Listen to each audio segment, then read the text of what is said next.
नमस्कार, आप देख रहे हैं सिद्धि न्यूज़ टाइम्स। गोरक्षा संकल्प सम्मेलन एवं प्रदेश के समस्त विकास खंडों हेतु 406 पशु चिकित्सक एम्बुलेंस को हरी झंडी दिखाने का कार्यक्रम। गोरक्षा संकल्प सम्मेलन के स्वरूप मध्य प्रदेश में गो संरक्षण एवं संवर्धन हेतु कार्यरत गौशाला एवं गो संरक्षण के लिए कार्य करने वाली शासकीय विभागों की प्रतिनिधि, स्वैच्छिक संगठनों, पर्यावरण एवं जैविक प्राकृतिक कृषि पर कार्यरत प्रबंध वर्ग, गौशाला संचालक, स्वयं सहायता समूह एवं गो संरक्षण पर कार्यरत विचार परिवार के सामाजिक कार्यकर्ताओं एवं गो भक्तों के साथ गोरक्षा संकल्प सम्मेलन का आयोजन माननीय मुख्यमंत्री जी के अध्यक्षता में दिनांक 12 मई 2023 को लाल परेड ग्राउंड में प्रातः 11 बजे आयोजित किया गया है। कार्यक्रम में मुख्यमंत्री द्वारा गोवंश के संरक्षण व संवर्धन के लिए मध्य प्रदेश सरकार के प्रतिबंधित एवं इसके लिए सरकार द्वारा चलाई जा रही विभिन्न कार्यक्रमों के संबंध में चर्चा की जाएगी। सिद्धि न्यूज़ टाइम्स से जिला एवं तहसील स्तर पर जुड़ने के लिए संपर्क करें। धन्यवाद। के लिए काम कर रहे हैं, उनको अनुदान बांटने का काम मध्य प्रदेश गो संवर्धन बोर्ड करता रहा है। ये उसकी प्रथम भूमिका रही है। मध्य प्रदेश गो संवर्धन बोर्ड को कृषि उपज मंडी की आय और उसके बचत से एक छोटा सा परसेंटेज मिलता था कि आप गायों को चारे भूसे का अनुदान पहुंचाइए। क्योंकि मध्य प्रदेश में 2018 तक एनजीओस की ही गौशालाएँ सक्रिय रहती रही है और उसके पंजीयन का काम भी मध्य प्रदेश गो संवर्धन बोर्ड करता रहा है। लेकिन बाद में मध्य प्रदेश गो संवर्धन बोर्ड में उसके आयामों का विस्तार हुआ और केंद्र सरकार की आर्थिक सहयोग से एक मनरेगा की योजना आई, जिसमें ग्रामीण क्षेत्रों में गौशालाएँ बनाने का उपक्रम प्रारंभ हुआ। अब गो संवर्धन बोर्ड के दायरे में वे मनरेगा की नवनिर्मित गौशालाएँ भी आ गई हैं, तो उनमें भी अनुदान पहुंचाने का काम हम करते हैं। क्योंकि वो शासकीय आधार पर गौशालाएँ बनाई गई हैं, इसलिए मध्य प्रदेश राज्य शासन के बजट से और गो संवर्धन बोर्ड की आर्थिक सहायता से इन गौशालाओं में अनुदान पहुंचाने का काम मध्य प्रदेश गो संवर्धन बोर्ड करता है। मध्य प्रदेश गो संवर्धन बोर्ड समय समय पर अपनी कार्यशाला आयोजित करता है, जिसमें गौशालाओं के प्रबंधकों को बुला करके और जो प्रदेश में विभिन्न प्रकार की संस्थाएं, एनजीओज हैं जो गाय के क्षेत्र में या पर्यावरण के क्षेत्र में काम करना चाहती हैं, ऐसे लोगों को भी हम समय समय पर आहूत करते हैं और स्थान स्थान पर गायों के सम्मेलन करते हैं, गो सम्मेलन करते हैं गो भक्तों के, और इस प्रकार के विभिन्न आयामों के माध्यम से ये कार्य कर रहा है। जब हम विभिन्न आयामों के माध्यम से कार्य करते हैं तो हमारे सामने बहुत सारी समस्याएं भी आती हैं कि मध्य प्रदेश इस समय जो पशु संगणना राष्ट्रीय स्तर पर हुई है, उसमें दूसरे नंबर पर राज्य है जिसके पास सर्वाधिक गोवंश है।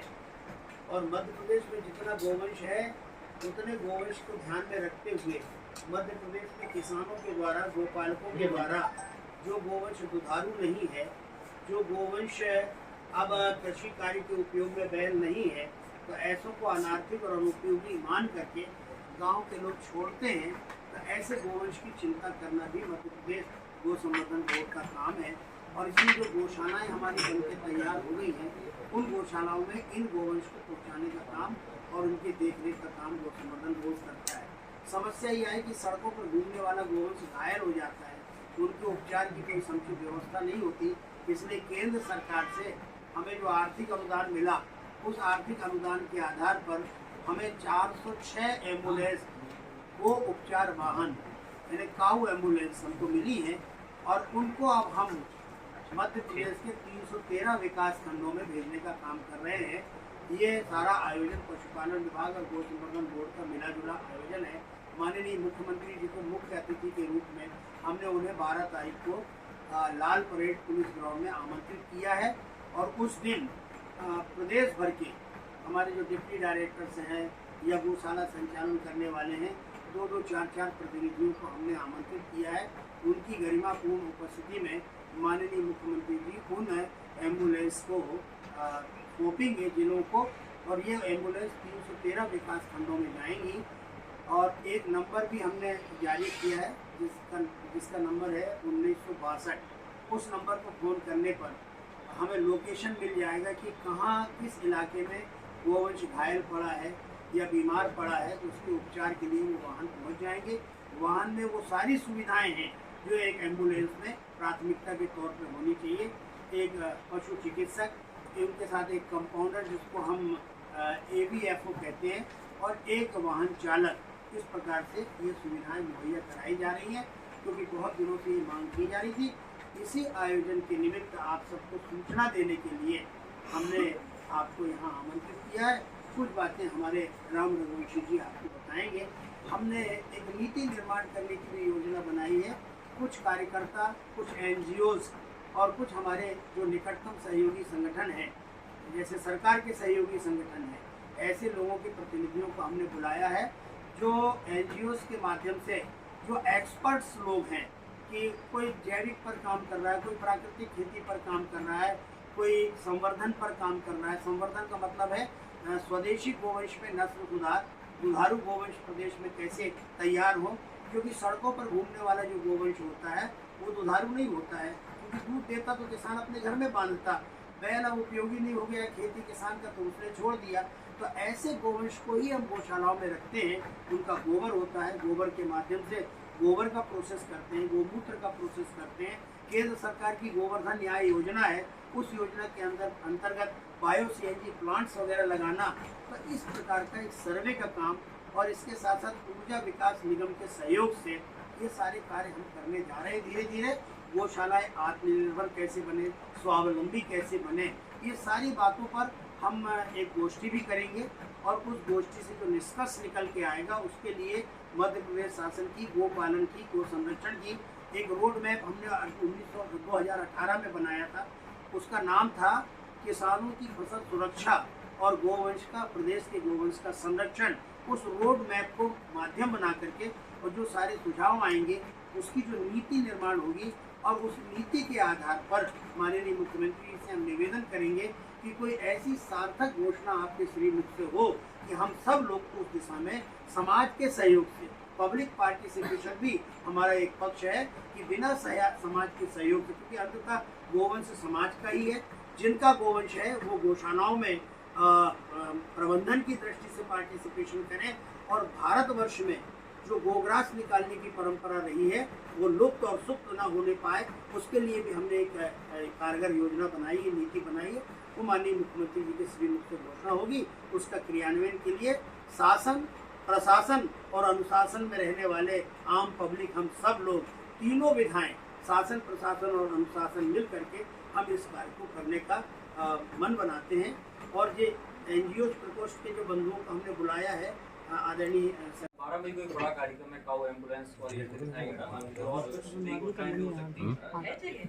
मध्य प्रदेश के यशस्वी मुख्यमंत्री श्री शिवराज सिंह चौहान जी से हम सब लोगों ने अनुरोध किया है कि हमारी जो काऊ एम्बुलेंस है वो बन के आ गई केंद्र शासन के सहयोग से। माननीय मुख्यमंत्री जी हरी झंडी दिखा करके और पुलिस ग्राउंड से उनको सब विकास खंडों की ओर रवाना करेंगे। मुख्यमंत्री जी ने ये बात स्वीकार कर लिया है। 12 तारीख को बड़ा फंक्शन होने वाला है, और हम अपेक्षा करते हैं कि जो नीति हम तैयार कर रहे हैं NGOs के साथ मिल करके और एक्सपर्ट्स के साथ, और वो नीति के भी का एक प्रतिवेदन हम मुख्यमंत्री जी को देंगे। उसके अनुसार वो कुछ ऐसी घोषणा कर दें कि ताकि प्रदेश के लोगों का मनोबल बढ़े, गोवंश के पालन की प्रवृत्ति फिर से लोगों के अंदर जागृत हो। तो इस दृष्टि से 12 मई को एक बहुत बड़ा आयोजन, मैं ऐसा मानता हूँ कि ये ऐतिहासिक आयोजन है कि पहली बार इतने सारे काऊ एम्बुलेंस जो है गो उपचार वाहन वो 1313 विकास खंड के लिए और साथ साथ नगरीय क्षेत्र के लिए रवाना हो रहे हैं। इसके लिए हम आप सबको आमंत्रित कर रहे हैं। आपके माध्यम से हम प्रदेश की जनता का आह्वान कर रहे हैं, गौशाला के प्रतिनिधियों का आह्वान कर रहे हैं, और जो गाय से प्रेम रखने वाले पशु प्रेमी जन हैं उन सबको हम यहाँ आमंत्रित कर रहे हैं। एक बृहद आयोजन, इसकी सूचना आपको देनी थी, ये मैं आपको सूचना दे रहा हूँ। और आपने जो कहा कि मुख्यमंत्री जी कुछ और घोषणा करेंगे, तो हमारी अपेक्षा तो ये है कि मुख्यमंत्री जी को हम जो नीतिगत रूप से कुछ निर्माण करके बिंदु देंगे, कौन से बिंदु है आप हम अभी चर्चा करेंगे। कल हमारा विचार विमर्श होने वाला है, और आप सुन करके भी बहुत प्रसन्न होंगे। जो मन में है जिस ढंग से काम करना, एक बिंदु तो मैं बोल सकता हूँ, क्योंकि वो पहले आई है। वो बिंदु ये है कि मध्य प्रदेश में, अविभाजित मध्य प्रदेश में मध्य प्रदेश के जंगलों में 10 गौसदन हुआ करते थे। अंग्रेजों के ज़माने में गाय 4 महीने जंगल में रहती थी, उसके बाद वो घर में वापस आती थी गोपालक के घर में। सन 2000 के जो मुख्यमंत्री थे, नाम लेना अच्छा नहीं लगता है ऐसे अवसर पर, उन्होंने अकारण ही उन गौसदनों को भंग कर दिया। मध्य प्रदेश का विभाजन हुआ, 2 गौसदन छत्तीसगढ़ चले गए, उसकी भूमि छत्तीसगढ़ में चली गई। 8 गौसदनों की भूमि 6800 एकड़ मध्य प्रदेश में है। यदि किसी अन्य सरकार के मुखिया ने उसको भंग कर दिया था तो मैं शिवराज सिंह चौहान जी से हाथ जोड़ के कहता हूं कि आप ये घोषणा अवश्य कीजिए कि हम इन गौसदनों को पुनः बहाल करेंगे। लेकिन जब व्यक्ति मर के दूसरा जन्म लेता है तो नाम बदल जाता है, व्यक्ति का रूप बदल जाता है। तो मध्य प्रदेश का जंगल पशुओं के आहार देने के लिए उतावला है, इसलिए गोवंश वन विहार की माननीय मुख्यमंत्री जी घोषणा करें। ये अपेक्षा हमें माननीय मुख्यमंत्री जी से, ये बड़ी घोषणा होगी कि पशुओं का भोजन, जानवरों यानी गाय का भोजन जंगल में और जंगल का भोजन गाय के पास, ये प्राकृतिक समीकरण के आधार पर मध्य प्रदेश में काम करने का एक बहुत बड़ा संबल हमको प्राप्त होगा।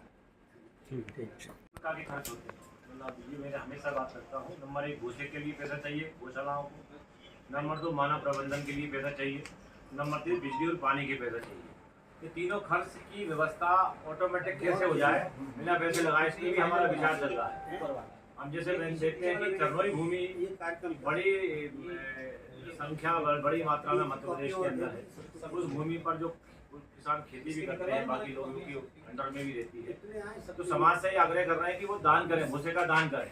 तो ये 15 रुपए के जो भूसा खरीदने की बात आ रही है, तो वो भूसा खरीदने की नौबत ना आ पाए। जो 15 रुपए इनके हैं वो 15 रुपए भी बचें। और मानव प्रबंधन की बात जो हम करते हैं, गौशालाओं को प्रबंधन के लिए जो लोगों की आवश्यकता पड़ती है, तो मनरेगा में एक बहुत अच्छी स्कीम है वृक्ष प्रहरी के रूप में, और 100 वृक्ष लगाने पर 3 प्रहरी मिलते हैं। तो वृक्ष प्रहरी ही गो प्रहरी बने, वृक्ष रक्षक ही गोरक्षक बने, तो ऑटोमेटिक उनको मानव प्रबंधन का बजट मनरेगा से मिल जाएगा। और तीसरा जो खर्च होता है गौशालाओं का, बिजली और पानी का, उसमें हमने क्या पानी की आवश्यकता, बिजली की आवश्यकता तब पड़ती है जब पानी को निकाला जाता है। तो पानी निकालने की व्यवस्था भी हम सोच रहे हैं कि वो स्थिति अभी रुके वो। तो जितने भी जल जीवन मिशन मध्य प्रदेश में चल रहा है, जल जीवन मिशन के माध्यम से मात्र 300 रुपये में 200 गोवंश के पानी पिलाने की व्यवस्था, उसमें एक नियम बना है। तो सारी गौशालाओं से हम आग्रह कर रहे हैं कि आप जल जीवन मिशन का एक कनेक्शन लीजिए, वहाँ से जो पानी की व्यवस्था होगी तो हमें बिजली के बिल से भी मुक्ति पाएंगे और पानी निकालने से भी मुक्ति पाएंगे। तो मैक्सिमम बड़े बड़े 3 खर्च हैं, इन खर्चों को हम कैसे कम पैसे उपयोग करके उन खर्चों का खर्चे को गौशाला पूरे कर पाए। वो 15 रुपये जो है दिए सरकार ने, गौसंवर्धन बोर्ड दे रही है, वो पैसा भी बचे, उस पैसे का दूसरा उपयोग कर सकते हैं एक्स्ट्रा निर्माण कार्य, एक्स्ट्रा चीज़ों के लिए और भी दवाइयों के लिए, बाकी